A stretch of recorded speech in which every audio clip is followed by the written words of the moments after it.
Hello students, how are you. आज हम start कर रहे हैं हमारा सेकंड चैप्टर जो कि है ह्यूमन सिस्टम। ठीक है, जो क्या नाम है उसका, ह्यूमन सिस्टम, मानव तंत्र। ठीक है, सो ये है आरबीएससी के लिए है, आरबीएससी सिलेबस है ये हमारा, जो कि चेंज हो चुका है। ठीक है, 40% हमारा सिलेबस कम हो चुका है। देन उसके बाद मैंने आपको चैप्टर नंबर फर्स्ट कंप्लीट करवा दिया था। मेरी पीछे वाली वीडियो में मैंने क्या किया था, चैप्टर नंबर फर्स्ट करवाया था। ठीक है, अगर आपने मेरी वो वीडियो नहीं देखी है तो देन आप मेरे चैनल पे जाके वो वीडियो जरूर देखें, आपको ट्रिक वाइज मिलेगी। ठीक है, देन आज हम स्टार्ट करें हमारा लेसन नंबर सेकंड है ह्यूमन सिस्टम, मानव तंत्र। क्या नाम है इसका हिंदी में लिखे तो हम मानव तंत्र। ठीक है, ये हमारी क्लास 10th के लिए है, क्लास 10th का चैप्टर नंबर 2 है। ठीक है, क्लास 10th है और चैप्टर नंबर 2 है, तो आप ये ज़रूर देखें। ये वैसे तो 10th क्लास के है, बट हमारे अगर हम कंपटीशन एग्जाम में भी पार्टिसिपेट करते हैं देन ये चैप्टर मोस्ट इम्पॉर्टेंट है। ठीक है, कंपटीशन एग्जाम के अगर ध्यान में रखें तो मोस्ट इम्पॉर्टेंट है ये चैप्टर। इसमें से बहुत सारे क्वेश्चन हमारे कंपटीशन एग्जाम में भी बनते हैं, तो आपको ये कंपटीशन एग्जाम के लिए भी हेल्पफुल रहेगा। ठीक है, देन हम स्टार्ट करते हैं हमारा चैप्टर नंबर सेकंड। ठीक है, तो चैप्टर नंबर सेकंड क्या है हमारा, मानव तंत्र। हम इस चैप्टर में सबसे पहले क्या बताने वाले हैं, क्या पढ़ने वाले हैं। ठीक है, तो ये है हमारा मानव तंत्र। मानव तंत्र मतलब हमारा जो शरीर है वो कितने तंत्रों से मिलकर बना होता है। ठीक है, कितने तंत्रों से मिलकर बना होता है, कौन सा तंत्र क्या काम करता है, किस में क्या काम होता है, कौन सा तंत्र कितने भागों में बटा हुआ है, ये सब हम इस चैप्टर में पढ़ने वाले हैं। ठीक है, सो होप उम्मीद है आपको ये वीडियो पसंद आएगी। तो देन हम स्टार्ट करते हैं हमारी वीडियो। सबसे पहले बात आती है कोशिका। हमारा तंत्र क्या है, कोशिकाओं से मिलकर बना होता है। ठीक है, तो कोशिका मिलके क्या बनाती है हमारे शरीर में, उत्तक बनाती है। उत्तक जब मिल जाते हैं तो हमारा एक अंग बनता है, और अंग जब मिलते हैं तो हमारा क्या है, एक तंत्र बनता है, और तंत्र मिल जाते हैं तो शरीर का निर्माण होता है। ठीक है, इसका मतलब क्या है, कोशिकाओं से मिलकर उत्तक बनता है, उत्तकों से मिलकर अंग बनता है, अंगों से मिलकर एक तंत्र बनता है, और कुछ तंत्र मिलकर शरीर का निर्माण करते हैं। यहाँ तक बात समझ में आई, तो आप समझ सकते हैं शरीर का निर्माण कैसे हुआ। ठीक है, कि बहुत सारे तंत्रों को मिलाकर एक शरीर का निर्माण होता है। ठीक है, देन बात आती है कि कोशिका होती क्या है। ठीक है, कोशिका क्या होती है, हम पढ़ते आ रहे हैं हमारे छोटी क्लासों से। तो कोशिका हमारे शरीर की संरचनात्मक एवं क्रियात्मक इकाई होती है। संरचनात्मक एवं क्रियात्मक इकाई होती है कोशिका। ठीक है, हमारे शरीर के सबसे छोटा भाग है ये कोशिका। सबसे पहले कोशिका, कोशिकाओं से मिलकर उत्तकों का निर्माण होता है, उत्तकों से मिलकर अंगों का निर्माण होता है, अंगों से मिलकर तंत्र का निर्माण होता है। देन तंत्र मिल जाए तो क्या होता है, शरीर का निर्माण होता है। ठीक है, देन बात आती है तंत्र, कि तंत्र क्या होते हैं, कौन कौन से होते हैं, कौन सा तंत्र किस चीज से मिलकर बना होता है। तो इस चैप्टर में हम पढ़ेंगे 5 तंत्र। कौन से तंत्र, सबसे पहला आता है पाचन तंत्र। ठीक है, सबसे पहले कौन सा आता है, पाचन तंत्र। दूसरा आता है श्वसन तंत्र। पाचन तंत्र में हमारा फूड जो है वो उसका पाचन कैसे होता है वो हम इसमें पढ़ेंगे। देन सेकंड बात आती है श्वसन तंत्र। श्वसन तंत्र में क्या होता है कि हम श्वसन कैसे लेते हैं, किस प्रकार क्रिया होती है श्वसन लेने पर। देन कौन मतलब श्वसन के भाग कितने प्रकार के होते हैं, कौन ये श्वसन तंत्र कितने भागों में बटा हुआ है, तो हम वो चीजें श्वसन तंत्र में पढ़ेंगे। ठीक है, तीसरा आता है रक्त परिसंचरण तंत्र, कि हमारे शरीर में रक्त का जो फ्लो होता है वो कैसे होता है, रक्त कैसे बहता है, किन किन नलियों से बहता है। ठीक है, तो ये हम पढ़ेंगे श्वसन तंत्र में। श्वसन तंत्र में मतलब रक्त परिसंचरण तंत्र में। देन फोर्थ नंबर पे आता है उत्सर्जन तंत्र। ठीक है, उत्सर्जन तंत्र, सिमिलर उसी प्रकार जनन तंत्र। ठीक है, ये हमारे क्या है, 5 तंत्र है जो कि मोस्ट इम्पोर्टेंट है आपके लिए। फर्स्ट सबसे जो इम्पोर्टेंट है वो मानव तंत्र है, ये वेरी इंपॉर्टेंट है। ठीक है, देन ये जो 4 है नीचे वाले ये भी इम्पोर्टेंट है, तो आपको क्या करना है, इनको केयरफुली पढ़ना है। आपके लिए मैं नोट्स लेकर आई हूँ ताकि आपको क्या है, एक्स्ट्रा टाइम लगाकर आपको नोट्स बनाने नहीं पड़े। ठीक है, आपको बने बनाए नोट्स मिल जाए ताकि आपका टाइम वेस्ट नहीं हो पाए। ठीक है, तो मैं आपके लिए हेल्प कर रही हूँ। बहुत मेहनत कर रही हूँ मैं, सो आप इनका यूज़ करें और अपने मार्क्स अच्छे लेकर आएँ, क्योंकि कोरोना के चक्कर में बहुत टाइम वेस्ट हो चुका है। देन मैंने सोचा कि नोट्स बना के ही बच्चों को प्रोवाइड करना ज़्यादा हेल्पफुल रहेगा बच्चों के लिए, ठीक है। सो आप इनका यूज़ करें और पढ़ाई में अच्छे मार्क्स लेकर आएँ। देन बात आती है हमारा पाचन तंत्र। सबसे पहले हम कौन सा तंत्र पढ़ेंगे? पाचन तंत्र पढ़ेंगे, ठीक है। सो पाचन तंत्र के में क्या होता है, पाचन तंत्र में क्या बनता है, किन अंगों से मिलकर बना होता है? मैंने बताया ना कि अंग, तंत्र, ये सब क्या मिलकर बनाते हैं? हमारा शरीर बनाते हैं, ठीक है। तो सबसे पहली बात आती है कि पाचन तंत्र होता क्या है, क्या परिभाषा है इसकी, ठीक है। देन हम जानते हैं कि भोजन के जटिल पोषक पदार्थ, ठीक है। जटिल पोषक पदार्थ कौन से होते हैं? जो हम ग्रहण करते हैं, बड़े बड़े बाइट्स खाते हैं हम, ठीक है। हम कोई भी पोषक पदार्थ लेते हैं, उसको जटिल से सरल में चेंज करते हैं। मतलब बड़े बाइट खाते हैं हम अपने दांतों की मदद से उससे छोटे बाइट्स में कन्वर्ट करते हैं। देन उसके बाद वो हमारे भोजन पेट में जाता है, ठीक है। तो भोजन के जटिल पोषक पदार्थों को रासायनिक क्रिया या फिर एंजाइम द्वारा सरल अणुओं में विभाजन करना, ठीक है। पाचन तंत्र का क्या काम होता है? जो बड़े बाइट्स है, मतलब जटिल पोषक पदार्थ है, जटिल मतलब बड़े बाइट्स हैं, उनको क्या करता है? रासायनिक क्रिया या फिर एंजाइम्स दोनों की मदद से सरल अणुओं में क्या करता है? विभाजित करता है या तोड़ता है। मान लीजिए एक ये बाइट है बड़ा, ठीक है। इसको क्या करते हैं? हम बहुत सारे बाइट्स में तोड़ते हैं और उसमें क्या क्या मदद होता है? एक तो रासायनिक क्रिया है हमारी हेल्प करती है, दूसरा एंजाइम्स हेल्प करते हैं, ठीक है। तो हम क्या करते हैं? इसको छोटे छोटे बाइट्स में कन्वर्ट कर लेते हैं। देन उसके बाद हम इसको लेते हैं, ठीक है। तो ये क्या है? छोटे छोटे भागों में कन्वर्ट हो जाता है। इसी को क्या बोलते हैं? पाचन तंत्र। मतलब हमारे पाचन तंत्र में क्या काम होता है उससे रिलेटेड है, ठीक है। देन बात आई है यहाँ पे रासायनिक क्रिया। आप जानते ही हैं, दो चीजें यूज हुई है हमारी, ठीक है। एक तो बात हुई है रासायनिक क्रिया की और दूसरी बात हुई है एंजाइम्स की, ठीक है। कि रासायनिक क्रिया और एंजाइम के द्वारा ये सरल अणुओं में विभाजित करता है कणों को, ठीक है। तो रासायनिक क्रिया तो आप जानते ही हैं कि जो बाहर से रासायनिक क्रिया होती है, ठीक है। लेकिन एंजाइम क्या चीज होते हैं? एंजाइम्स क्या होते हैं वो ये देखिए। एंजाइम्स की परिभाषा क्या है, ठीक है। तो एंजाइम क्या होते हैं? प्रोटीन होते हैं, एक तरह से प्रोटीन होते हैं। वे प्रोटीन होते हैं जो उत्प्रेरक की तरह कार्य करते हैं, ठीक है। उत्प्रेरक मतलब रासायनिक क्रिया हम करते हैं तो उसमें उत्प्रेरक होता है, ठीक है। आपने पढ़ा होगा 6th-7th में।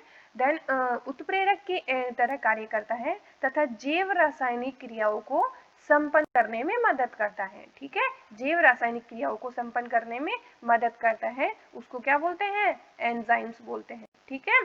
देन बात आती है कि पाचन तंत्र क्या होता है, किन किन भागों से मिलकर बना होता है, ठीक है। तो पाचन तंत्र अंगों से मिलकर बना होता है और ग्रंथियों से मिलकर बना होता है, ठीक है। दो चीजों से मिलकर बना होता है पाचन तंत्र। फर्स्ट है अंग, दूसरा है ग्रंथि। बात समझ में आई, ठीक है। तो अब बात आती है अंग कौन कौन से होते हैं, ठीक है। अंग और ग्रंथियां पढ़ेंगे हम पाचन तंत्र में। तो अंग कौन कौन से होते हैं और ग्रंथियां कौन कौन सी होती है, ठीक है। तो अंग कौन कौन से होते हैं? ये है हमारे 7 अंग, ठीक है। हमारा शरीर के जो पाचन तंत्र है वो इन 7 अंगों से मिलकर बना होता है। कौन कौन से हैं वो? फर्स्ट है मुख, जो हमारा मुंह होता है। दूसरा होता है ग्रसनी। तीसरा होता है ग्रासनली, आमाशय, छोटी आंत, बड़ी आंत और मल द्वार, ठीक है। तो ये हमारा जो अंग है, तंत्र है, वो इन अंगों से मिलकर बना होता है। देन सेकंड बात आती है कि इन सब अंगों को अगर मैं मिला दूं तो किसका निर्माण होता है, ठीक है। ये सब अंग मिल जाए तो किसका निर्माण होगा? मुख से मल द्वार तक भोजन का पचाने का कार्य करते हैं। ये सब क्या करते हैं? जो हमारे मुख से लेकर, यहाँ से लेकर मल द्वार तक जो प्रक्रिया होती है उसमें क्या होता है? भोजन पचाने का कार्य करते हैं ये सब, ठीक है। अलग अलग भाग है, सब क्या करते हैं? मिलकर भोजन को पचाने का कार्य करते हैं, इसीलिए ये क्या है? पाचन तंत्र में यूज होते हैं, ठीक है। भोजन का पाचन करने में मदद करते हैं, ठीक है। देन बात आती है कि हम इसको कैसे समझे। तो ये आपके लिए एक डायग्राम है। देखिए सबसे पहले मैंने बताया था कि अंग कौन कौन से होते हैं। अंग कौन कौन से हैं? पहला क्या था? मुख था, ठीक है। फर्स्ट क्या था? मुख था, ठीक है। मुंह में क्या क्या होता है ये देखिए। मुंह में क्या क्या होता है? फर्स्ट तालु होता है, जो हमारा तलवा जिसको बोलते हैं हम। अधिजीवा होता है, जीभ होती है और दांत होते हैं। तो हमारे मुंह में 4 चीजें होती हैं। देन सेकंड नंबर पे आया था हमारा ग्रसनी, ठीक है। ग्रसनी ये इस वाले पार्ट को बोलते हैं ग्रसनी, ठीक है। वो आगे हम पढ़ेंगे इसको डिटेल से, लेकिन अभी आप डायग्राम की हेल्प से समझें ताकि आपको इजीली समझ में आ जाएगा, ठीक है। फिर आता है ग्रास नली। ग्रास नली क्या होती है? इस वाले भाग को बोलते हैं, ये क्या है? ग्रास नली, ठीक है। फिर बात आती है यकृत। तो यकृत क्या होता है? ये वाला, ये जो पार्ट है इसको बोलते हैं यकृत, इस पूरे भाग को, ठीक है। तो ये क्या है? हमारा यकृत है, ठीक है, जिसको इंग्लिश में लीवर बोलते हैं, ठीक है। फिर आता है पित्ताशय। पित्ताशय क्या है? ये छोटा सा भाग है, ठीक है। ये सब मैं आपको आगे बताऊंगी कि क्या क्या यूज है इनका। पित्ताशय होता है जिसमें पित्त का रस इकट्ठा होता है, ठीक है। फिर आता है मूल पित्त वाहिनी। मूल पित्त वाहिनी किसको बोलते हैं? इस वाले को, ठीक है। मतलब बहुत इंपॉर्टेंट नहीं है बट हाँ काम आएगा, ठीक है।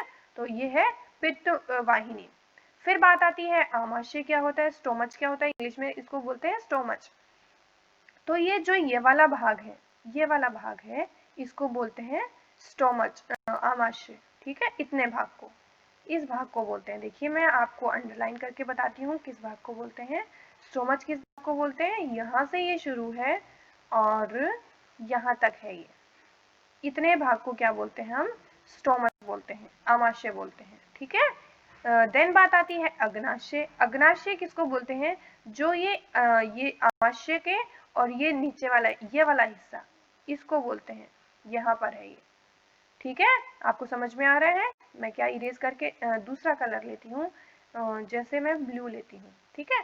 तो ये जो ये वाला भाग है इसको बोल रखा है, ठीक है। ये क्या है? अग्नाशय। फिर अग्नाशय वाहिनी। वाहिनी मतलब कुछ नसें होती हैं, वो सब ये चीजें हैं, ठीक है। फिर आता है छोटी आंत। क्या होता है? छोटी आंत। छोटी आंत किसको बोलते हैं? ये जो अंदर वाली है, ये जो नलियां दिख रही है आपको, ये जो सारी जितनी भी नलियां हैं, ये क्या है? छोटी आंत है, ठीक है। इसमें छोटी आंत हमारी 3 भागों में बटी होती है। फर्स्ट है ग्रहणी, अग्रशुद्रांत और शुद्रांत, 3 भागों में बटी होती है। अग्रशुद्रांत ग्रहणी मतलब जिसका छोटी आंत का सबसे पहला भाग। छोटी आंत क्या है? यहाँ से शुरू होती है, यहाँ से शुरू होती है। देन ये सर्कुलर मतलब घूमी हुई ये जो है नलियों में दिखाई देती है, ठीक है। तो सबसे पहले वाला जहाँ से स्टार्ट होती है उस भाग को बोलते हैं ग्रहणी। अग्रशुद्रांत उसका आगे का भाग बोलते हैं और शुद्रांत उसका लास्ट वाला भाग को बोलते हैं, ठीक है। छोटी आंत 3 भागों में बटी रहती है, उसके तीनों भाग हैं। फिर बात आती है बड़ी आंत। बड़ी आंत क्या चीज होती है? बड़ी आंत भी कई भागों में डिवाइड होती है। जैसे सबसे पहली बात आती है बड़ी आंत बोलते किसको है? तो बड़ी आंत क्या होती है? ये जो ग्रीन वाला पार्ट आपको दिखाई दे रहा है, ये ग्रीन वाला पार्ट है, इसको बोलते हैं बड़ी आंत, ठीक है। ये ग्रीन वाला पार्ट, ठीक है, इसको बोलते हैं बड़ी आंत। ये वाला, हाँ ये वाला भाग, ठीक है। समझ में आ रहा है आपको? ये पूरा क्या है? बड़ी आंत है। बड़ी आंत सबसे पहले अनुप्रस्थ में बटी रहती है। अनुप्रस्थ जो ये वाला भाग है, ठीक है। आरोही भाग जो ये वाला भाग है, ठीक है, मतलब ये वाला। और फिर आता है, ये सब छोड़िए, अवरोही। अवरोही जो ये मतलब इधर का भाग होता है। और अवग्रहणी रूपी जो ये वाला भाग है। देन मलाशय जो सबसे एंड वाला भाग है, ठीक है। तो ऐसे कुछ ये भागों में बटी रहती है जो हम आगे पढ़ेंगे। ये परिशेषिका है एक। परिशेषिका मतलब ये हमारे शरीर में एक्स्ट्रा पार्ट होता है जो किसी काम का नहीं होता, ठीक है, एक्स्ट्रा है, जिसका कोई यूज नहीं है हमारे शरीर में, ठीक है। देन आता है गुदा जो हमारे एंड वाला पार्ट होता है, ठीक है। तो ये है हमारी बॉडी का स्ट्रक्चर जो हम क्या क्या पढ़ेंगे उसमें, ये सब चीजें थी, ठीक है। तो हम नेक्स्ट पे चलते हैं, हम क्या क्या पढ़ने वाले हैं। पहली बात आती है, देखिए ग्रंथियां, ठीक है। सबसे पहली बात क्या आती है? ग्रंथियां। अंग मैंने आपको बता दिया किन किन अंगों से मिलकर बना होता है, वो हमारे अंग थे। दूसरी बात थी हमारी ग्रंथियां की थी उसमें, ठीक है। मैंने जैसे मैं बताती हूँ मैंने क्या क्या बता दिया पीछे। सबसे पहले मैंने बताया कि हमारा जो पाचन तंत्र है वो अंग और ग्रंथियों से मिलकर बना होता है, बताया मैंने ये, ठीक है। अंग हमने पढ़ लिया, कितने टाइप के अंग थे, ठीक है, 7 अंग थे। देन हम पढ़ते हैं ग्रंथियां। तो ये वही ग्रंथियां हैं। 3 ग्रंथियों का यूज होता है हमारे पाचन तंत्र में, लार ग्रंथि, यकृत ग्रंथि और अग्नाशय ग्रंथि, ठीक है। तो ये 3 ग्रंथियां हम पढ़ेंगे। लार ग्रंथि, यकृत ग्रंथि और अग्नाशय ग्रंथि। ठीक है, लार हमारे मुख में बनती है, आप जानते ही हैं। यकृत अभी मैंने आपको उसकी स्ट्रक्चर बताई थी, जिसको बोलते हैं लीवर बोलते हैं। ठीक है, अग्नाशय भी है, मैंने आपको बताया था, जो आमाशय के जस्ट नीचे पाया जाता है। ठीक है, तो हम वो पढ़ेंगे। और फिर बात आती है आहार नाल। आहार नाल क्या होती है, बात समझ में आ रही है? आहार नाल क्या चीज है? तो ये जो अंग हमने पढ़े, ये अंग मिलकर किसका निर्माण करते हैं? आहार नाल का निर्माण करते हैं। ठीक है, इन सबको अंगों को सबको मिला दें तो किसका निर्माण होगा?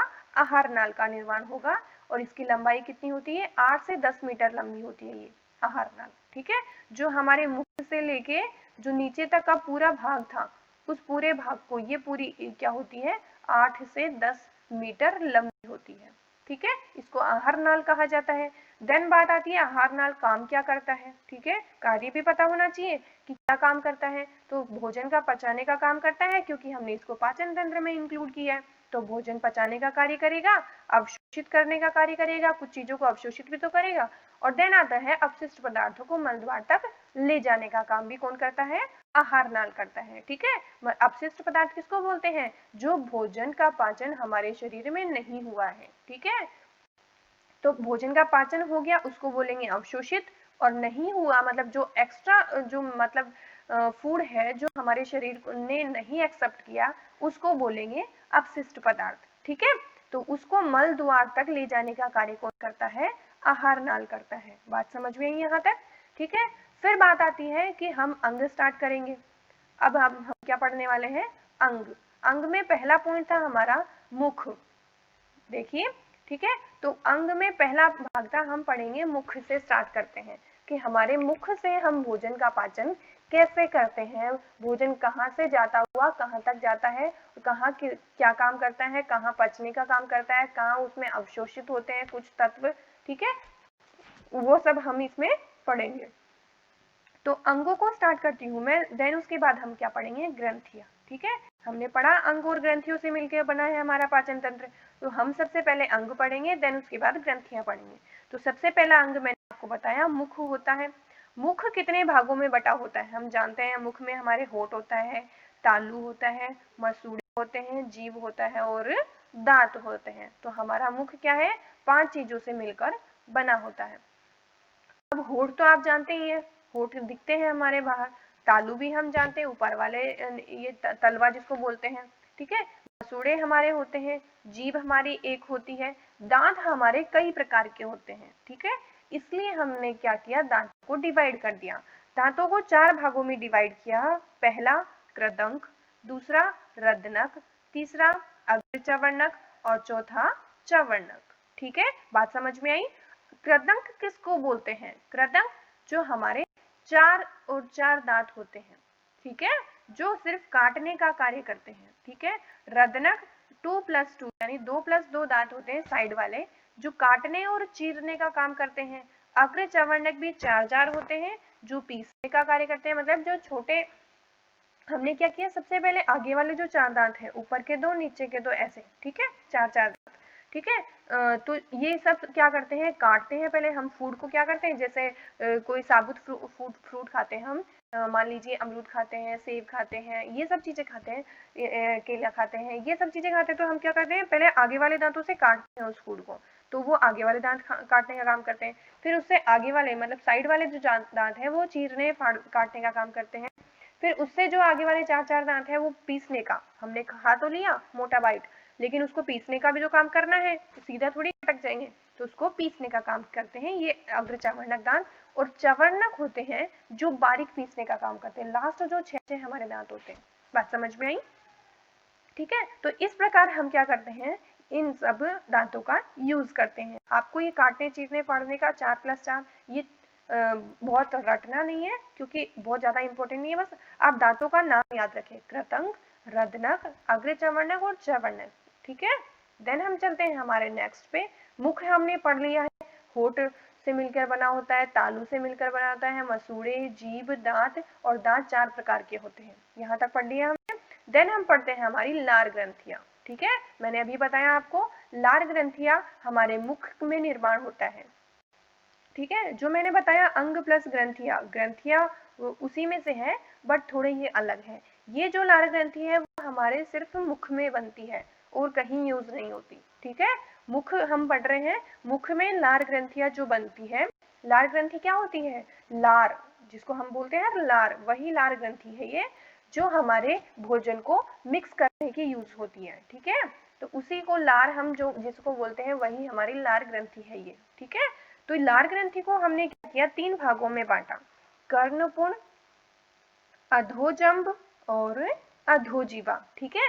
तो 3 ये ग्रंथियां हैं। अब ये 3 ग्रंथियां कहाँ कहाँ पाई जाती है, जो कर्णपुंड है वो पूर्व है, वो गाल के पास पाई जाती है, ठीक है। मैं आगे डायग्राम के हेल्प से आपको बताऊंगी।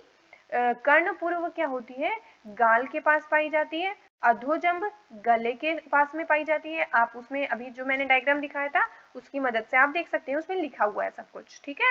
गले में पाई जाती है। अधोजीवा जो जीभ के पास पाई जाती है, ठीक है।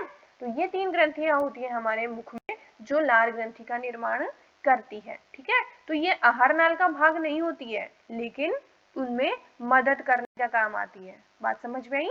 ये आहार नाल का भाग नहीं होती है। अगर आपसे क्वेश्चन पूछे कि लार ग्रंथियां, जो हमारी लार ग्रंथि है वो क्या आहार नाल का भाग है, तो हमें क्या करना है, नहीं बोलना है। आंसर क्या आएगा, नो आएगा, ठीक है। क्योंकि ये आहार नाल का भाग नहीं होती है। कंपटीशन एग्जाम के पॉइंट ऑफ व्यू से ये क्वेश्चन था, आपको ध्यान रखना है, ठीक है। तो उनमें मदद करती है, भाग नहीं होता है आहार नाल का, ठीक है। आहार नाल जो अंगों से मिलकर बना होता है, ठीक है। लेकिन अंग में भी तो लार ग्रंथियां हैं, तो ग्रंथियां उसमें इंक्लूड नहीं होंगी। देन चलते हैं हम हमारे कार्य पर, कि जो ग्रंथियां हमारी है वो क्या क्या काम करती है। जो लार ग्रंथि अभी मैंने आपको 3 बताई, वो काम क्या करती है, ठीक है। एक काम तो आपको पता है कि हम क्या करते हैं, जब खाना खाते हैं तो हमारी लार क्या करती है, उस भोजन को घोलती है, छोटे बाइट्स में कन्वर्ट करने में हेल्प करती है, और फिर हम उसको खाने को खाते हैं। तो वो काम तो है, लेकिन और भी काम क्या क्या करती है देखते हैं हम। फर्स्ट बात आती है श्लेष्मा का स्रावण। श्लेष्मा किसको बोलते हैं, जो जेल टाइप का होता है, जो हमारे भोजन को मिक्सअप करने में हेल्प करता है, ठीक है। फिर मुख की सफाई, मुख की सफाई करने में भी हमारी ये जो लार ग्रंथियां है वो हेल्प करती है। भोजन को चिकना या तरल बनाने का काम, जो हमारे भोजन को मिक्सअप करते हैं हम लार में, वो उसमें भी मदद करती है। कुछ एंजाइम भी बनाती है। एंजाइम कौन कौन से बनाती है, एमाइलेज और टाइलिन, ठीक है। 2 एंजाइम हमारी लार ग्रंथियां बनाती है, एमाइलेज और टाइलिन, ठीक है। तो आपको ध्यान रखना है। कार्बोहाइड्रेट का क्या करती है, पाचन करती है, ठीक है। कार्बोहाइड्रेट का पाचन करने का मतलब क्या है, पॉलीसेकेराइड को सेकेराइड में तोड़ना, ठीक है। पॉलीसेकेराइड मतलब जो बड़े बाइट्स हैं उनको सेकेराइड में यानी छोटे इकाइयों में या छोटे बाइट्स में तोड़ने का काम करना, ठीक है। ये माल्टोसिस का एक एग्जाम्पल है, आपको ये ध्यान नहीं रखना है, ठीक है। देन बात आती है सेकंड नंबर पे, हमने बताया था कि कौन सी ग्रसनी है। सेकंड भाग हमारा क्या था, फर्स्ट भाग था हमारा मुख, जो हमने पढ़ लिया है। सेकंड नंबर पे आएगा हमारा ग्रसनी। क्या आएगा, ग्रसनी, ठीक है। तो वही ग्रसनी हम पढ़ेंगे। अब ग्रसनी कहाँ से कहाँ तक थी, तो सबसे पहले ग्रसनी कितने भागों में बटी रहती है, ये देखिए डायग्राम की हेल्प से आप समझ पाएंगे। ये हमारी ग्रसनी है, ये हमारा नाक वाला हिस्सा है। नाक से हम क्या करते हैं, ये नाक से जाते हैं, कंठ तक जाते हैं हमारे। फिर कंठ से ये क्या है, हमारा भाग जो है आगे 2 हिस्सों में बट जाता है। आपने कभी मुंह में देखा होगा, हमारे मुंह से देखने पर मुंह के अंदर 2 छेद दिखाई देते हैं। बात समझ में आती है, 2 छेद दिखाई देते हैं, ये वही 2 छेद हैं, ठीक है। ये जो 2 नलियां दिखाई दे रही है, ये वही 2 नलियां हैं। इसमें एक भोजन नली है और एक श्वसन नली है। ये इस तरफ वाली क्या है, भोजन नली है, ये भोजन नली है, और ये इस तरफ वाली श्वसन नली है। बात समझ में आई, ठीक है। तो ग्रसनी क्या चीज होती है, ये ग्रसनी है हमारी ये वाली, दिख रही है, ये ग्रसनी है। तो ग्रसनी क्या होती है, 3 भागों में बटी रहती है, एक भाग नहीं है हमारा। तो नासा ग्रसनी मतलब हमारे नाक वाला जो हिस्सा है उसको बोलते हैं, ठीक है। जो ये वाला पार्ट है यहाँ तक का, इसको बोलते हैं नासा ग्रसनी। बात समझ में आई, इसको बोलते हैं नासा ग्रसनी। फिर सेकंड नंबर पे आता है मुख ग्रसनी। तो ये क्या है हमारा मुख, यहाँ से हम फूड को अंदर लेकर जाते हैं, ठीक है, तो ये क्या है हमारा मुख ग्रसनी, ये वाला भाग। ठीक है, फिर तीसरा आता है कंठ ग्रसनी। कंठ ग्रसनी जो हमारे गले में, गले वाला हिस्सा, ये इतना हिस्सा। बात समझ में आई? तो ये यहाँ तक क्या है, ग्रसनी है। बात समझ में आई यहाँ तक? मैं वापस आपको दिखाती हूँ। ये पहला भाग है हमारा नासाग्रसनी, ये वाला नासाग्रसनी, ये मुख ग्रसनी और ये कंठ ग्रसनी यहाँ तक। ठीक है, तो ये 3 भागों में बटा होता है, नासाग्रसनी, मुख ग्रसनी और कंठ ग्रसनी। बात समझ में आई? ठीक है, आगे हम ये क्या देखते हैं, ये देखिए, यहाँ हमारा कंठ हो गया, गले तक वर्क हो गया कि पहले फूड यहाँ से ये मुख से जाता है, ये हम नाक से श्वसन क्रिया करते हैं, नाक से श्वास लेते हैं और मुख से हम खाना खाते हैं। ये दोनों मिलके हमारे गले तक जाती है, जो कंठ ग्रसनी है, कंठ ग्रसनी तक जाता है भोजन और श्वास। देन क्या होता है, यहाँ पर एक ढक्कन होता है, जिसको क्या बोलते हैं, घाटी ढक्कन। क्या बोलते हैं, घाटी ढक्कन। ये इस वाले एरिया में यहाँ पर क्या होता है, एक ढक्कन होता है। ठीक है, इस ढक्कन का नाम क्या है, घाटी ढक्कन। क्या नाम है इसका, घाटी ढक्कन। ये देखिए यहाँ पर इसकी डेफिनेशन लिखी हुई है, मैं बताती हूँ ये इसका क्या वर्क है। ये क्या काम करता है घाटी ढक्कन, जब भी हम यहाँ से सांस लेते हैं और यहाँ से खाना खाते हैं, ये दोनों मिलकर हमारी कंठ ग्रसनी में जाता है। फिर क्या काम करता है, अगर हमने क्या किया, खाना लिया मुंह में, देन हम क्या करते हैं, उसको गले में लेके जाते हैं। गले में जाने के बाद वो क्या करेगा, फूड इस भोजन नली में आएगा, फूड भोजन नली में आएगा और जो हमने श्वास ली वो श्वसन नली में आएगी। मैं अलग अलग कलर से आपको दिखाती हूँ जिससे आपको इजीली समझ में आ जाएगा। जैसे मैंने श्वास ली तो ये श्वास कहाँ से आएगी, श्वसन नली में आएगी, तो ये श्वसन नली में आ गया। ठीक है, और मैं भोजन को रेड कलर से दिखाऊं तो हमने क्या किया, मुख से भोजन लिया और वो क्या आएगा, इस वाली नली में आएगा, भोजन नली। बात समझ में आई? ठीक है, तो ये क्या काम करता है, ये यहाँ पे ढक्कन जो है, वो ढक्कन क्या काम करता है, वो ढक्कन काम करता है कि अगर हमने खाना खाया उसको भोजन नली में पहुंचाने का काम करता है और श्वसन नली में पहुंचाने का काम करता है। ठीक है, ये ढक्कन कैसे काम करता है, अगर हमने खाना खाया तो वो क्या करता है, खाने को हमें गले तक पहुंचाना है। ठीक है, तो वो ढक्कन क्या होता है, यहाँ से भोजन नली से हट जाता है और श्वसन नली पर आ जाता है। ठीक है, श्वसन नली को ढक लेता है ताकि वो भोजन क्या है, हमारी श्वसन नली में नहीं चला जाए। अगर श्वसन नली में हमारे भोजन चला जाता है देन हमें क्या आती है, खांसी आ जाती है, उल्टी हो जाती है। ठीक है, ऐसा वर्क होता है।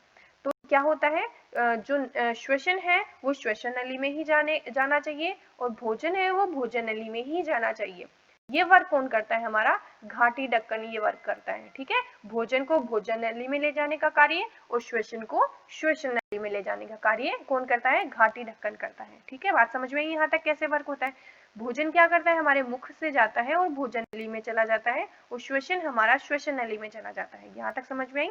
देन घाटी ढक्कन की परिभाषा क्या है, यह सुनिश्चित करता है, क्या सुनिश्चित करता है, कि वायु श्वास नली में तथा भोजन भोजन नली में जाए। बात समझ में आई कि जो हम वायु ग्रहण करते हैं वो श्वास नली में ही जाना चाहिए और भोजन क्या होना चाहिए, भोजन नली में ही जाना चाहिए। ये कार्य कौन देखता है, घाटी ढक्कन ये कार्य देखता है। ठीक है, फिर तीसरे नंबर पे आता है ग्रास नली। ग्रास नली, ठीक है, हमने मुख पढ़ लिया, मुख 4 भागों में बटा होता है। हमने ग्रसनी पढ़ ली, ग्रसनी 3 भागों में बटी होती है। देन तीसरी बात आती है ग्रास नली।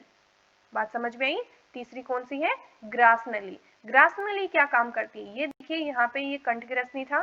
ठीक है, यहाँ से ये हमारा मुख था और इसके ऊपर क्या था, हमारा नाक था। ठीक है, यहाँ से नासाग्रसनी शुरू होती थी, यहाँ से ये मुख ग्रसनी और ये क्या थी, हमारी कंठ ग्रसनी। यहाँ तक हमने पढ़ लिया था। अब इससे नीचे वाला जो हिस्सा है उसको क्या बोलते हैं, ग्रास नली बोलते हैं। क्या बोलते हैं, ग्रास नली, जो नीचे वाला हिस्सा है। ठीक है, तो ये क्या होता है, सबसे पहली बात आती है इसमें 25 सेंटीमीटर लंबा होता है, ये ग्रास नली लंबी होती है तथा इसमें भोजन का क्रमाकुंचन गति से आगे बढ़ता है। ठीक है, इसमें क्या होता है, भोजन जो हम ग्रहण करते हैं, यहाँ तक हमने लिया, मुख से हमने भोजन लिया, हमारे कंठ तक आया, फिर हमारी भोजन नली में आएगा, भोजन नली में आएगा। ठीक है, जो भोजन वाली नली है उसमें आने के बाद क्रमाकुंचन गति से भोजन क्या है, नीचे आता है। क्रमाकुंचन मतलब हमारी जो ये ग्रास नली है वो कुछ इस टाइप में बटी रहती है, ये सर्कल टाइप के, ऐसे टाइप के कुछ इसमें होते हैं, चूड़ी टाइप की ऐसे शेप होती है, इसमें होती है।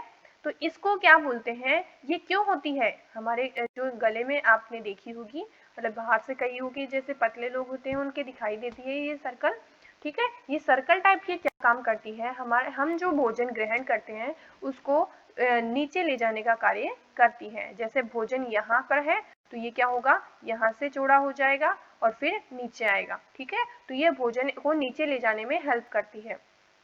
तो इसी को बोलते हैं क्रमाकुंचन गति, ठीक है। क्रम के अनुसार ये आगे बढ़ता है भोजन। इसका प्रमुख कार्य किसका, ग्रासनली का प्रमुख कार्य क्या होता है, भोजन को मुख गुहा से आमाशय तक ले जाने का कार्य। इसके नीचे क्या आता है, ये आमाशय आता है, ये इतनी बड़ी ये होती है, ये ऐसे सर्कल टाइप के बने रहते हैं इसके अंदर, और ये क्या करती है, हमारे भोजन को आमाशय तक ले जाने का कार्य करती है, ठीक है। तो ये जो है इसको बोलते हैं ग्रासनली, इसमें भोजन हमारे आमाशय तक आता है, इसको बोलते हैं आमाशय। ये मैंने आपको पीछे डायग्राम में बताया था, इस चीज को क्या बोलते हैं, आमाशय बोलते हैं, ठीक है। तो भोजन हमारा मुख से आया, कंठग्रसनी तक आया, देन ग्रासनली में आया, ग्रासनली में आने के बाद भोजन आमाशय में आता है, ठीक है। तो ग्रासनली क्या काम करती है, इसका मुख्य कार्य भोजन को मुख गुहा मतलब मुख से आमाशय तक यानी इस वाले भाग तक लाने का कार्य कौन करती है, ग्रासनली करती है। बात समझ में आई यहाँ तक, मैं आपको इरेज करके वापस समझाती हूँ एक बार। सबसे पहले हमने मुख की बात की थी, भोजन किस में जाएगा, मुख में जाएगा, फिर कंठग्रसनी में आएगा, यहाँ पर कंठग्रसनी थी हमारी, फिर हमारी ग्रसनी आती है, मतलब ग्रसनी तो हो गई, यहाँ पे ग्रासनली, यहाँ पे ये क्या है, ग्रासनली। तो ग्रासनली क्या करती है, ये इतनी बड़ी ग्रासनली है, ग्रासनली क्या करती है, हमारे भोजन को मुख से लेकर आती है और किस में लाती है, यहाँ पे आमाशय में लाती है, ये हमारा आमाशय है। बात समझ में आई यहाँ तक, ठीक है। देन हम चलते हैं हमारे नेक्स्ट पे, आमाशय पर, ठीक है। अब हमने 3 टॉपिक पढ़ लिए हैं। अंगों में अंग कितने बने होते हैं, मुख से बना होता है, मुख पढ़ लिया, ग्रसनी से मिलकर बना होता है, मुख ग्रसनी। तीसरे नंबर पे हमने पढ़ लिया ग्रासनली, पढ़ लिया ग्रासनली। तो हम चौथे नंबर पे पढ़ेंगे आमाशय। यहाँ तक बात समझ में आई, आमाशय तक, ठीक है। तो पहले मुख में आता है भोजन, हम भोजन का पाचन पढ़ रहे हैं कि किस प्रकार पूरा प्रोसेस होता है, हम लेते हैं और कब तक पाचन होता है, ठीक है। तो मुख में लिया, फिर ग्रसनी में आया भोजन, फिर ग्रासनली से होता हुआ आमाशय तक भोजन पहुंच जाता है। तो ये आमाशय का स्ट्रक्चर है, ठीक है। आमाशय क्या होता है, यह एक पेशी जे आकार की संरचना होती है। जे आकार कैसे, ये देखिए यहाँ से शुरू होता है, फिर ऐसे घूम जाता है, यहाँ से ऐसे शुरू होता है और फिर थोड़ा सा ऐसे घूम जाता है, इसलिए इसको क्या बोलते हैं, जे आकार। मतलब ये क्या है, इस शेप में होता है, ऐसी शेप में है ये देखिए ये ऐसी शेप में है, तो समथिंग जे शेप है इसकी, इसलिए इसको क्या बोलते हैं, जे आकार में इसको बोलते हैं, ठीक है। तो हम चलते हैं हमारे नेक्स्ट पे, फिर क्या बोलता है, आमाशय क्या है, 3 भागों में मिलकर बटा होता है। आमाशय 3 भागों में मिलकर बटा होता है, तो वो कौन कौन से भाग है हम देखते हैं। आमाशय के कितने भाग में बटा होता है, 3 भागों में बटा होता है। पहला आता है कार्डियक, या फिर इसको बोलते हैं जठरागम भाग भी इसको बोलते हैं। तो पहला भाग क्या है, कार्डियक, दूसरा है फंडिस भाग और तीसरा है जठर निर्गमी भाग, ठीक है। 3 भाग है, कार्डियक, फंडिस और जठर निर्गमी भाग, ये है आमाशय के 3 भाग। अब ये भाग है कहाँ कहाँ, हम डायग्राम की हेल्प से समझते हैं, क्योंकि ये डायग्राम क्या है, मोस्ट इंपॉर्टेंट है।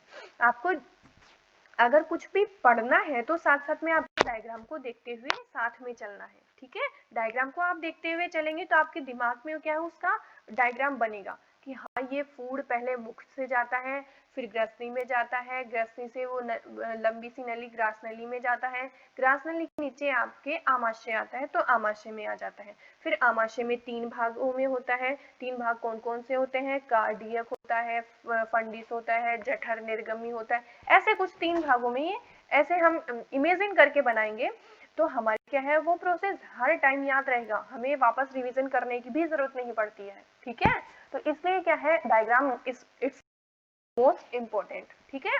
तो मोस्ट इम्पोर्टेंट होता है, तो मैं आपको समझाती हूँ ये 3 भाग कौन कौन से हैं, कार्डिक, फंडिस और जठर कौन कौन से हैं। सबसे पहली बात, हमारा आमाशय यहाँ से शुरू होता है, ये जो लाइन खींची हुई है, ये पूरा भाग यहाँ से लेकर इस वाले भाग, ये जो यहाँ से लाइन खींची हुई है, ये पूरा क्या है, हमारा आमाशय है। पहली बात तो ये, इस आमाशय को ही 3 भागों में बांट दिया। कैसे बांटा? फर्स्ट भाग है हमारा कार्डियक, तो ये जो स्टार्टिंग वाला भाग है, आमाशय जहाँ से शुरू होता है उस भाग को बोलते हैं कार्डियक। बात समझ में आई? क्या बोलते हैं? कार्डियक। आप बार बार नाम रिपीट करेंगे तो आपके टंग पे सेट हो जाएंगे, आपको दिक्कत नहीं आएगी, ठीक है। तो कार्डियक। दूसरा भाग आता है फंडिस। क्या भाग आता है? फंडिस। तो ये जो बीच वाला भाग है, बात समझ में आ रही है? जो बीच वाला भाग है उसको बोलते हैं फंडिस। बात समझ में आई? क्या बोलते हैं इसको?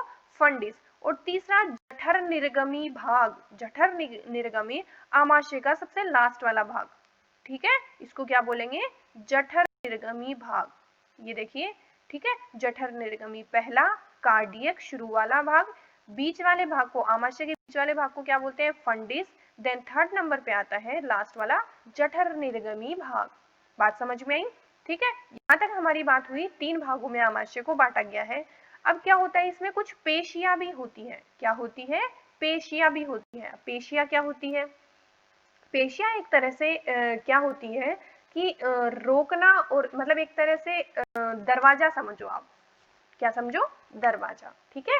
जैसे कि हमारे रूम का गेट होता है, हमारे एकदम घर का गेट होता है, तो क्या है, आना जाने का काम होता है गेट से, ठीक है। तो यहाँ पे पेशियां क्या करती हैं? सबसे पहली बात होती है कि आमाशय में 2 पेशियां होती है। आप ध्यान रखेंगे कितनी पेशियां होती है? 2 पेशियां होती है। कौन कौन सी? पहली होती है ग्रास नलिका अवरोधिनी, और दूसरी होती है जठर निर्गमी अवरोधिनी। बात समझ में आई?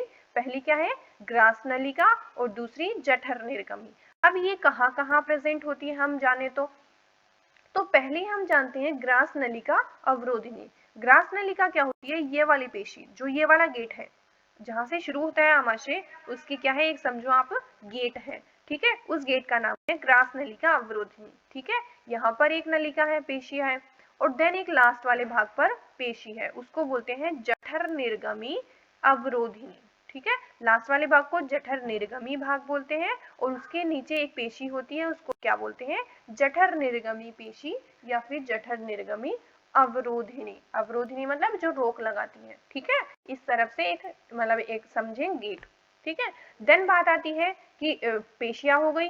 पहली बात 3 भागों में बटा जाता है, कार्डियक, फंडिस और जठर निर्गमी भाग। 2 पेशियां होती है, पहली ये वाली पेशी ग्रास नलिका, और दूसरी पेशी आखिरी में खत्म होती है यहाँ पे, जिसका नाम है जठर निर्गमी अवरोधिनी, ठीक है। अब बात आती है कि आमाशय में काम क्या क्या होता है। हमने ये तो देख लिया कि आमाशय 3 भागों में बटा रहता है और इसमें 2 पेशियां होती है, लेकिन काम क्या होता है, ठीक है। काम क्या होता है, आमाशय काम क्या करता है, हम ये जाने तो चलिए आमाशय में हम चलते हैं, ठीक है। पहला है स्त्रावण। बात क्या होती है? स्त्रावण, ठीक है। मतलब स्त्रावण का मतलब है कि हमारे आमाशय में क्या क्या चीजें बनती है। स्त्रावण मतलब हमारा आमाशय क्या क्या चीजें बनाता है, ठीक है। तो हमारा आमाशय क्या क्या चीजें बनाता है? पहली चीज बनाता है एंजाइम्स। क्या बनाता है? एंजाइम्स, ठीक है। दूसरा है HCl अम्ल। क्या बनाता है? HCl अम्ल। और तीसरा है म्यूकस या श्लेष्मा। म्यूकस या फिर श्लेष्मा का निर्माण करता है, ठीक है। तो पहली बात आती है एंजाइम्स। एंजाइम्स, दूसरा HCl अम्ल, और तीसरा म्यूकस या फिर श्लेष्मा। बात समझ में आई? चलिए, एंजाइम्स क्या क्या बनाता है हमारे आमाशय? आमाशय एंजाइम्स बनाता है पेप्सिन। पेप्सिन क्या वर्क करता है? प्रोटीन को पेप्टाइड में चेंज करता है, ठीक है। आप सिर्फ इसका नाम याद रखें। एंजाइम कौन सा होता है? पेप्सिन, और दूसरा होता है रेनिन, ठीक है, जो दूध में प्रेजेंट होता है। पेप्सिन और रेनिन। फिर बात आती है दूसरा HCl अम्ल भी बनाता है हमारा आमाशय। तो हमारा आमाशय HCl अम्ल बनाता तो है, बट वो उसकी pH क्या होती है? 2.5 pH होती है। अगर आपने pH नहीं मतलब आप नहीं जानते हैं तो मैं बताती हूँ, ये हमारी एक स्केल होती है। क्या होती है? एक स्केल होती है जिसमें 0 से मतलब 1 से यहाँ 0 से, ये 0 है, यहाँ पे 7 आता है, और यहाँ पर 14 आता है। तो 0 से 14 तक के नंबर होते हैं उस स्केल में, ठीक है। 0 से 14 तक होते हैं 7 से ये वाला भाग क्या होता है, ये 7 से ये अम्लीय होता है, मतलब इसमें अम्ल और क्षार की गणना की जाती है। 7 पे शुद्ध जल होता है, ठीक है। तो इसमें क्या होता है, जो HCl अम्ल है 2.5 pH होता है, ठीक है। HCl अम्ल ये यहाँ पर 1 2 3 4 5 6, तो 2.5 वाले हिस्से में क्या होता है, HCl अम्ल की उसकी pH मान होती है, ठीक है। देन हम चलते हैं हमारे म्यूकस या श्लेष्मा पर। म्यूकस या श्लेष्मा क्या वर्क करता है, तो म्यूकस जो हमारे भोजन को कुछ पाचन क्रिया में मदद करता है, ठीक है, तो उसको क्या बोलते हैं, म्यूकस या श्लेष्मा। तो बात समझ में आई है, हमारा आमाशय कैसे कैसे मिलकर किस किस चीजों से मिलकर बना होता है। पहला हमने पढ़ा आमाशय 3 भागों से मिलकर बना होता है, कार्डियक, फंडिस और जठर निर्गमी। दूसरा पढ़ा हमने पेशी की कितनी पेशियां बनी होती है इसमें, तो 2 पेशियां बनी होती है। तीसरा कि स्रावण किस किस चीज का होता है, आमाशय में क्या क्या चीजें बनती है, तो पहला हमने पढ़ा एंजाइम्स, दूसरा हमने पढ़ा HCl, तीसरा हमने पढ़ा म्यूकस, ठीक है। तो ये चीजें हमारे आमाशय में बनती है, ठीक है। फिर बात आती है एंजाइम हमेशा निश्चित पीएच पर ही काम करते हैं, ये चीज आपको ध्यान रखनी है थोड़ी सी। जो एंजाइम ये है वो पीएच इनकी फिक्स होती है, इनकी पीएच वैल्यू फिक्स होती है, ठीक है। तो ये हमारा आमाशय होता है। देन चलते हैं हम HCl जो हमारा आमाशय बनाता है वो क्या काम करता है। भाई एंजाइम्स तो आप जानते ही हैं कि भोजन को पचाने का या फिर ऐसा कुछ काम करता है, तो HCl क्या काम करता है और म्यूकस क्या काम करता है, ठीक है। 3 चीजें बनती हैं, फर्स्ट एंजाइम, दूसरा HCl और तीसरा म्यूकस, ठीक है। हमारे आमाशय में क्या क्या चीजें बनती हैं, फर्स्ट होता है एंजाइम, क्या होता है एंजाइम। सेकंड नंबर पे आता है HCl, HCl अम्ल का निर्माण करता है। देन इसको हाइड्रोक्लोरिक अम्ल भी बोलते हैं HCl को, ठीक है। तीसरा आता है म्यूकस। 3 चीजें का श्रावण करता है हमारा आमाशय, ठीक है। फर्स्ट बात आती है HCl करता क्या है, क्या काम है इसका, ठीक है। तो इसको बोलते हैं जीवाणु या कीटाणु को खत्म करना, जीवाणु या विषाणु या कीटाणु कुछ भी बोल सकते हो आप, उन सबको खत्म करना। जैसे मान लीजिए हमने कोई खाना खाया और उसके अंदर जीवाणु चला गया या विषाणु चला गया या कोई कीटाणु चला गया, ठीक है, गंदगी चली जाती है, उनको क्या करता है ये HCl अम्ल जला देता है, खत्म कर देता है, मार देता है, ठीक है। तो उन कीटाणु को मारने का काम HCl करता है, सो HCl वेरी इंपॉर्टेंट है। देन एंजाइम 2.5 pH पर ही काम करते हैं, जो हमारी पीछे एंजाइम की बात हुई थी कि निश्चित pH पे काम करता है, तो ये 2.5 pH पर काम करता है। तो HCl का क्या काम हुआ, कीटाणु और विषाणु को खत्म करने यानी मारने का, किल करने का, ठीक है। ये क्या काम करता है, हाइड्रोक्लोरिक अम्ल काम करता है, ठीक है। फिर तीसरी बात आती है म्यूकस। म्यूकस क्या काम करता है, क्या होता है म्यूकस, तो चलिए हम म्यूकस को जान लेते हैं। म्यूकस होता है ये आमाशय की बाहरी सतह पर ग्रीवा कोशिका पाई जाती है। हमारे जो आमाशय है, आमाशय के स्ट्रक्चर क्या थी, जे की स्ट्रक्चर थी, ये ऐसी कुछ स्ट्रक्चर थी, ठीक है। तो ये ऊपर थी ग्रास नली और नीचे छोटी आंत आ जाएगी, ठीक है। तो ये 3 भागों में बटा जाता है। तो हमारी आमाशय की ये बाहरी वाली परत है, ये क्या है, ग्रीवा कोशिका की पाई जाती है। इस पर क्या पाई जाती है, ग्रीवा कोशिका पाई जाती है, जहां से म्यूकस निकलता है। कहां से निकलता है, ग्रीवा कोशिका, इसकी परतों पर से, ये परत है इसकी बाहरी वाली, इस परत पे क्या होता है, ये म्यूकस बनता है या निकलता है। ये श्लेष्मा आमाशय की झिल्ली के पास जमा हो जाता है, झिल्ली के पास जमा हो जाता है, ठीक है। ये जो बाहर वाली झिल्ली है इस पे जमा हो जाता है। HCl हमारी आमाशय की झिल्ली को नुकसान नहीं पहुंचा सकता है। हमारा HCl जो है वो HCl नुकसान होता है, बट हमारे आमाशय को क्यों नहीं नुकसान होता, मतलब हमारे आमाशय में HCl अम्ल बनता है लेकिन वो हमारे आमाशय को क्यों नहीं नुकसान पहुंचाता, वो नुकसान नहीं पहुंचाता है हमारी स्किन को, लेकिन वो कीटाणुओं के लिए हानिकारक होता है, ठीक है। अम्ल हमारे लिए ये हमारे आमाशय में बनता है, हमारे जो आमाशय की झिल्ली है उसको नुकसान नहीं पहुंचाता है आमाशय, ठीक है। तो म्यूकस या श्लेष्मा आप समझ गए होंगे, जो हमारी आमाशय की बाहरी सतह होती है उस पे ग्रीवा कोशिका पाई जाती है और ग्रीवा कोशिका से म्यूकस या श्लेष्मा का निर्माण होता है, ठीक है। फिर बात आती है कि अगर हम शराब वगैरह पीते हैं उससे क्या फर्क पड़ता है इस म्यूकस पर, ठीक है। म्यूकस या श्लेष्मा या फिर आमाशय की जो बाहरी परत है उस पर क्या प्रभाव पड़ता है, ठीक है। तो शराब या नशीले पदार्थों के सेवन करने से म्यूकस गलने लगता है, ठीक है। जो बाहरी सतह पर म्यूकस बनता है वो शराब या नशीले पदार्थों के सेवन से गलने लगता है, जिससे HCl आमाशय की झिल्ली के संपर्क में आने लगता है। तो HCl हमारे शरीर को नुकसान नहीं पहुंचाता है, ये बात है यहाँ पर। तो जिससे HCl आमाशय की झिल्ली के संपर्क में आ जाता है, ठीक है। तो HCl अंदर बनता है, हमारी बाहरी झिल्ली के संपर्क में नहीं आ पाता, ठीक है। बीच में क्या होता है, म्यूकस बनता है। वो म्यूकस क्या करता है, हमारे HCl जो बनता है उस म्यूकस से हमारी रक्षा करता है, हमारे जो आमाशय की है, ठीक है। अगर म्यूकस ही खत्म हो जाएगा तो वो HCl सीधा हमारी झिल्ली पर इफेक्ट पड़ेगा, ठीक है। तो वो कैसे इफेक्ट पड़ेगा, अगर हम शराब या नशीले पदार्थों का सेवन करते हैं तो हमारा म्यूकस गलने लगता है, और म्यूकस ही गलने लग जाएगा तो सीधा HCl अम्ल क्या झिल्ली पर इफेक्ट करेगा, आक्रमण करेगा। तो इससे क्या है, पेट का कैंसर या फिर जिसको अल्सर बोलते हैं वो अल्सर होने लग जाता है, ठीक है। तो वो अल्सर कैसे होता है, पेट का कैंसर जिसको बोलते हैं, कि हमारा जो म्यूकस है वो गल जाता है शराब पीने से, जिससे HCl अम्ल जो अंदर बनता है वो बाहर वाली स्किन तक आ जाता है और हमारे पेट में कैंसर हो जाता है, जिसको अल्सर बोलते हैं। यहाँ तक बात समझ में आई, ठीक है। तो चलते हैं हम हमारे नेक्स्ट पे। फिर बात आती है छोटी आंत। 5 नंबर पे क्या था हमारा, छोटी आंत। हम अंग पढ़ रहे हैं, मैं आपको रिवीजन करा देती हूँ। पहला हमने पढ़ा मुख, दूसरा हमने पढ़ा ग्रसनी, तीसरे नंबर पे पढ़ा हमने ग्रास नली, चौथे नंबर पे हमने पढ़ा आमाशय, और देन 5 नंबर पे हम पढ़ेंगे छोटी आंत। हमारा यहाँ तक हो चुका है, ठीक है। तो सबसे पहले भोजन मुख में आया, मुख से ग्रसनी में, ग्रसनी से ग्रासनली में, ग्रासनली से आमाशय में, आमाशय भोजन कहाँ तक पहुंच गया, आमाशय से छोटी आंत में भोजन पहुंच जाता है, ठीक है। भोजन छोटी आंत में आ गया। अब हम छोटी आंत के बारे में जानते हैं कि छोटी आंत में होता क्या है, कितने भागों में बटी होती है, ठीक है। तो हमारी छोटी आंत क्या है, 3 भागों में बटी रहती है। पहली ग्रहणी, दूसरा आता है अग्र शुद्रांत, और तीसरे भाग को बोलते हैं शुद्रांत। मैंने आपको डायग्राम में समझाया था, जो स्टार्टिंग वाला भाग होता है उसको ग्रहणी, बीच में जो मतलब लंबी सारी छोटी आंत होती है ये कुंडली रूप में होती है, ये कुंडली रूप में होती है, इस टाइप में कुछ होती है, ऐसे कुंडली रूप में होती है, ऐसे कुछ होती है, ठीक है। तो जो स्टार्ट होती है उस वाले भाग को ग्रहणी बोलते हैं, बीच वाले भाग को अग्र शुद्रांत बोलते हैं, और 3rd नंबर लास्ट वाले भाग को शुद्रांत बोलते हैं, ठीक है।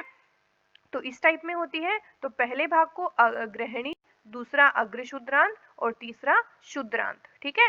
ग्रहणी जो आगे वाला भाग होता है वो पाचन करने का काम करता है, कि भोजन को पचा लेता है और उसको अग्र शुद्रांत तक भोजन को भेजता है। फिर अग्र शुद्रांत क्या करता है, उस पचे हुए भोजन में से जो उसको पोषक पदार्थ चाहिए होते हैं वो रख लेता है और आगे शुद्रांत के पास भेज देता है खाने को, ठीक है। फिर शुद्रांत को जो पोषक तत्व चाहिए उसमें से वो रख लेता है और फिर भोजन को आगे भेज देता है, ठीक है। तो इस प्रकार हमारा भोजन चलता रहता है हमारे शरीर में पाचन क्रिया के दौरान, ठीक है।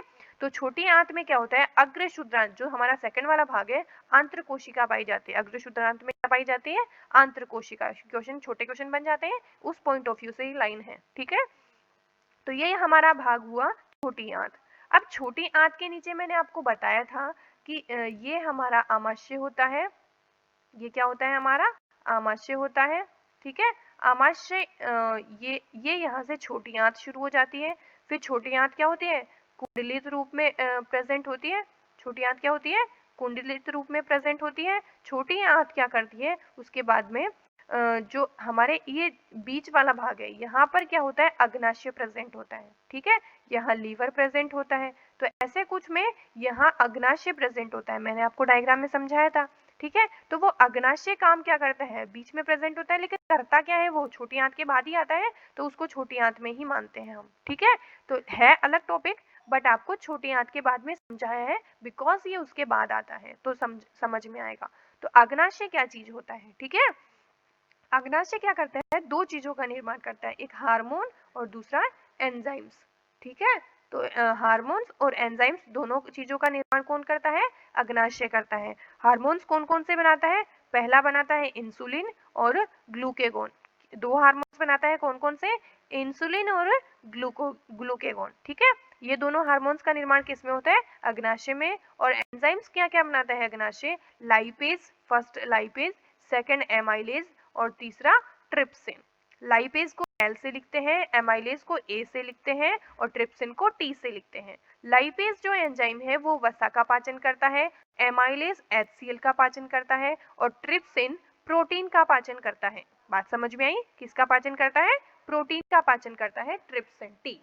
ठीक है, देन नेक्स्ट पे हम चलते हैं हार्मोन्स क्या काम करता है। ठीक है, दो हार्मोन मैंने बताए, इंसुलिन और ग्लूकेगोन। इंसुलिन और ग्लूकेगोन, इंसुलिन और ग्लूकेगोन ये जो दो हार्मोन है वो हमारे शरीर में किसकी मात्रा को नियंत्रित रखते हैं? ग्लूकोज की मात्रा को नियंत्रित रखते हैं। बात समझ में आई यहाँ तक? ग्लूकोज की मात्रा को नियंत्रित रखते हैं। फिर उसी के नीचे उसी के ऊपर साइड में यकृत, लीवर भी था। क्या था? लीवर था। ठीक है, लीवर था। ये छोटी छोटी इकाइयों से मिलकर बना होता है जिसे यकृत पालिकाएं कहते हैं। यकृत पालिकाएं छोटी छोटी ऐसे इकाइयां मिलकर बनी होती है, उनको बोलते हैं। यकृत किससे मिलकर बना होता है? यकृत पालिकाओं से मिलकर बना होता है। यह पालिकाएं जो होती है विशेष प्रकार का एक रस निकालती है जिसे पित्त रस कहते हैं। आपने सुना होगा कि पित्तरस किस में बनता है, तो वो पित्तरस पित्ताशय में जनरली बच्चे समझ जाते हैं कि वो पित्ताशय में बनता है क्योंकि पित्त से पित्ताशय संबंधित है। ठीक है, तो ये आपको क्वेश्चन ध्यान में रखना है, ये क्वेश्चन है यहाँ से। ठीक है, पित्तरस क्या करता है? पित्तरस बनता तो किसमें है? लीवर में बनता है और इसका इकट्ठा इकट्ठा यानी स्टोर किसमें करते हैं? हम पित्ताशय में स्टोर करते हैं। आपको डायग्राम में पित्ताशय भी आपको स्टार्टिंग में बताया था, आपको एंड में भी बताऊंगी। ठीक है, डायग्राम की हेल्प से। तो पित्त का रस जो बनता है वो यकृत में बनता है। इस पूरे जो इतना पार्ट है इसमें पॉइंट ऑफ व्यू से क्वेश्चन ही एक ही इम्पोर्टेंट है कि जो पित्त का रस है, पित्त रस है, वो बनता किस में है? यकृत में बनता है और स्टोर किस में होता है? पित्ताशय में स्टोर होता है। बनता किस में? यकृत में। बात याद रखने वाली यही है क्योंकि बच्चे क्या कंफ्यूज हो जाते हैं, पित्त रस का निर्माण कहाँ होता है, तो जनरली बच्चे पित्ताशय बता देते हैं। तो आपको ये बात ध्यान रखनी है। ठीक है, तो ये हमारा हुआ छोटी आंत। छोटी आंत में हमने पढ़ा दो चीजें, अग्नाशय और यकृत। फिर आता है बड़ी आंत। बड़ी आंत में क्या क्या होता है? बड़ी आंत कौन सी होती है? जो ग्रीन वाली भाग बताई थी मैंने आपको, इस टाइप में थी कुछ। ठीक है, ऐसे कुछ भाग में थी, समझ में आई?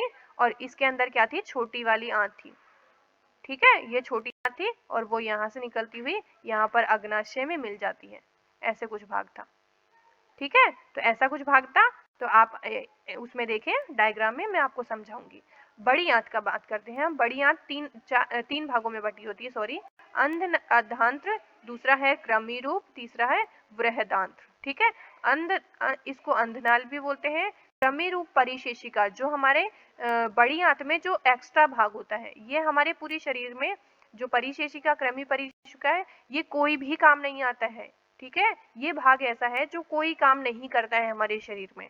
और तीसरा आता है वृहदांत्र। अब वृहदांत्र थोड़ा बड़ा भाग होता है, इसलिए इसको हम चार भागों में अलग अलग डिवाइड करके पढ़ते हैं। ठीक है, तो वृहदांत्र चार भागों में कौन से भाग हैं? आरोही, अनुप्रस्थ, अवरोही, सिग्मा आकार। ठीक है, आरोही, अनुप्रस्थ, अवरोही, सिग्मा आकार, ये चार भाग हैं वृहदांत्र के। यह उल्टे यू के आकार की करीब 1.3 लंबी सेंटीमीटर मतलब लंबी होती है। इसकी लंबाई कितनी होती है वृहदांत्र की? 1.3 मीटर लंबी होती है। ठीक है, काम क्या करती है बड़ी आंत? ठीक है, इसमें कुछ जीवाणु पाए जाते हैं, जो जीवाणु बचे हुए भोजन में से शरीर के लाभदायक है। शरीर के लिए किस लाभदायक है? ठीक है, तो बचे हुए भोजन मतलब हमारा छोटी आंत तक हमारा भोजन हो चुका था। मैंने आपको बताया था कि कुंडलित रूप में भोजन पाचन हो जाता है। तीन प्रकार होते हैं, उसके भी भागों में बटा रहता है।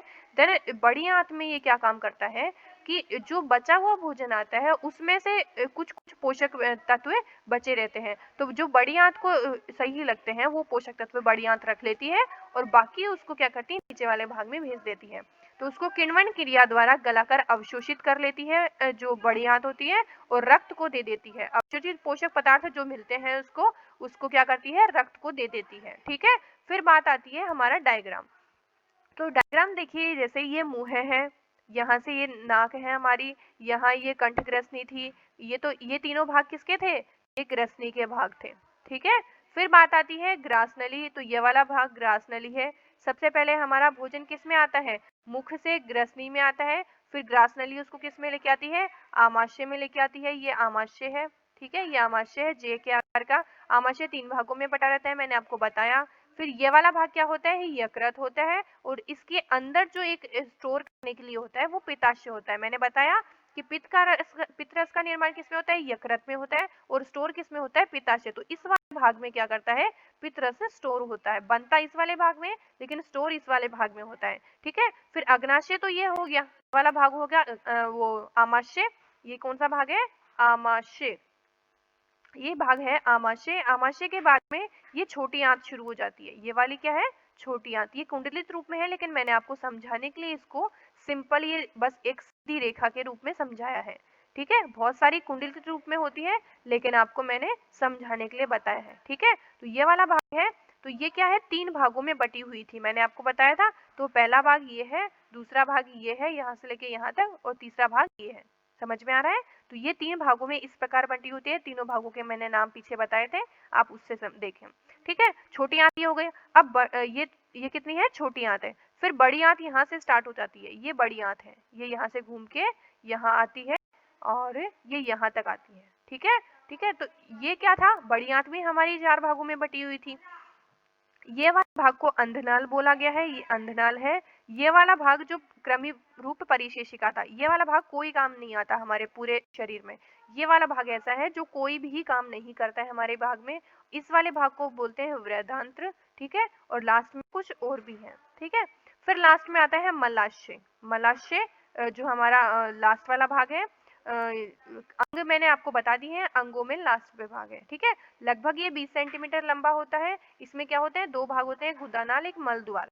गुदानाल क्या होता है, 3 सेंटीमीटर होता है, जो अपशिष्ट पदार्थ को इकट्ठा करता है। ठीक है, इसमें क्या होता है, गुदानाल में जो अपशिष्ट पदार्थ मतलब जो हमारे कोई भी काम का नहीं है, हमने क्या किया, पूरे पोषक पदार्थ उसमें से निकाल लिए और जो बचा हुआ भाग है उसको इकट्ठा किसमें किया, गुदानाल में इकट्ठा होता है। ठीक है, और मलद्वार क्या करता है, मलद्वार के रास्ते से जो अपशिष्ट पदार्थ है वो शरीर से बाहर निकल जाता है। ठीक है, तो इसमें क्या होता है, 2 संवर्णी होती है, एक अंतः संवर्णी और एक बाह्य संवर्णी। ठीक है, ये संवर्णी होती है जो हमारे हेल्प करती है, भोजन को कुछ पाचन क्रिया में मदद करती है।